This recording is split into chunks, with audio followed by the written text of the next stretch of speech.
TTV Dinakaran ஆதரவு MLA தோப்பு வெங்கடாச்சலம் செய்தியாளர்களிடம் பேசி வருகிறார். அதனை பார்க்கலாம். வீட்டுக்கு ரண்டகம் நினைப்பதாக சில கருத்துக்களை அவர் சொன்னார்கள். இந்த நேரத்திலே உண்டக வீட்டுக்கு ரண்டகம் நினைப்பது யார் என்பதை அவர்கள் தெளிவுபடுத்த வேண்டும். யாருக்கு யார் உண்ட வீட்டுக்கு ரண்டகம் நினைக்கிறார்கள், யாருக்கு யார் நன்றி மறந்து போகிறார்கள் என்பதை அவர்கள் தெளிவாக அவர்கள் சொன்னால் நன்றாக இருக்கும். தினகரன் அணியில எவ்வளவு எம்எல்ஏக்கள் இருக்கிறாங்க, இந்த எம்எல்ஏக்களை மட்டும் வச்சு அவர் கட்சியை வழிநடத்த முடியுமா? ஆட்சிக்கு எந்த அளவுக்கு அவர் பக்கபலமா இருக்க முடியும்? அவர் ஏற்கனவே தன்னுடைய பேட்டியிலே சொல்லியிருக்கிறார், அண்ணா திராவிட முன்னேற்ற கழகத்தை இன்றைக்கு இன்னும் வேகப்படுத்த வேண்டும். ஓராண்டு காலமாக அண்ணா திராவிட முன்னேற்ற கழகத்தில் கட்சி சம்பந்தமான எந்த நிகழ்வும் நடைபெறவில்லை. ஈரோடு மாவட்டத்தில் கூட நீங்கள் பார்த்திருப்பீர்கள். போன முறை, அதாவது 2017ஆம் ஆண்டு 2016ஆம் ஆண்டு 4வது மாதம்தான் கடைசியாக அண்ணா திராவிட முன்னேற்ற கழக கூட்டம் நடைபெற்றது. அதற்கு பின்னாலே மாவட்ட கழக கூட்டம் நடைபெறவில்லை. அதற்கு பின்னாலே ஒன்றிய கழக கூட்டங்கள் நடைபெறவில்லை. கழகத்துடைய செயல்பாடுகள் இப்பொழுது முடங்கி போயிருக்கிறது. ஆகவே தொண்டர்கள் எதிர்வருகிற உள்ளாட்சி தேர்தலையும் நாடாளுமன்ற தேர்தலையும் நாம் சந்திக்க வேண்டும் என்று சொன்னால் இந்த இயக்கத்தை வலுப்படுத்த வேண்டும். மீண்டும் மாவட்ட கழக கூட்டங்கள், கட்சி கூட்டங்கள் நடக்க வேண்டும். இப்பொழுது பொதுக்கூட்டங்கள் நடந்து கிட்டத்தட்ட ஓராண்டு ஆகிவிட்டது. இன்றைக்கு தலைமை கழகத்துடைய பேச்சாளர்கள் இன்றைக்கு வறுமையிலே வாடிக்கொண்டிருக்கிறார்கள். ஆக கழக கூட்டங்கள் நடந்தால், அதே போல பொதுக்கூட்டங்கள் நடந்தால்தான் அரசினுடைய திட்டங்களை நாம் மக்களுக்கு எளிதில் கொண்டு போய் சேர்க்கக்கூடிய வாய்ப்பு கிடைக்கும்.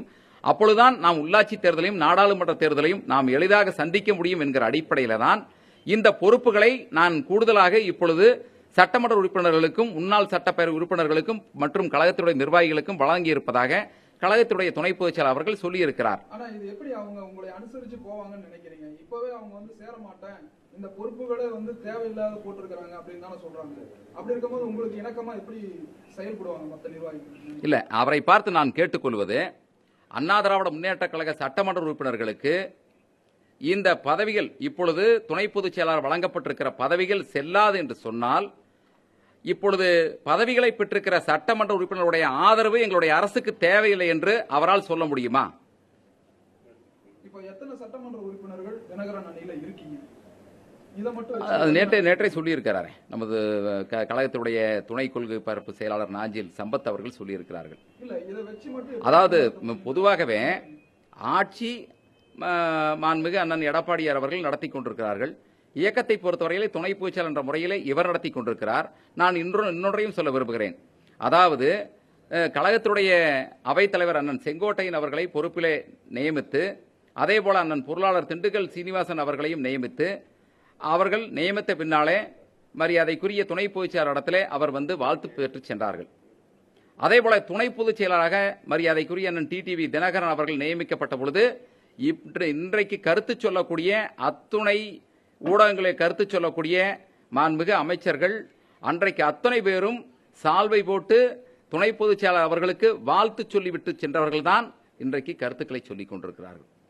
ஆக அன்றைக்கு ஒரு நிலைப்பாடு, இன்றைக்கு ஒரு நிலைப்பாடு என்று எடுப்பதற்கு என்ன காரணம் என்பதை அவர்களிடத்திலே தான் நீங்கள் கேட்க வேண்டும். அமைச்சர்கள் இப்படி தொடர்ந்து கருத்துக்களை சொல்லிட்டு இருக்காங்களே, முதல்வர் இது சம்பந்தமா எந்த விதமான அறிக்கையை கூட வெளியிடவே இல்லை. அப்ப முதல்வர் ஏன் அமைச்சர்களை கண்டிக்கல அப்படின்ற ஒரு கேள்வி எழுப்புது. இது உங்க மத்தியில எப்படி? இல்ல, முதல்வர் அவர்கள் அமைச்சர்களை கண்டிக்க வேண்டும் என்று நான் சொல்ல முடியாது. அதாவது மூத்த அமைச்சர்கள் இருக்கிறார்கள், அமைச்சர் பெருமக்கள் இருக்கிறார்கள்.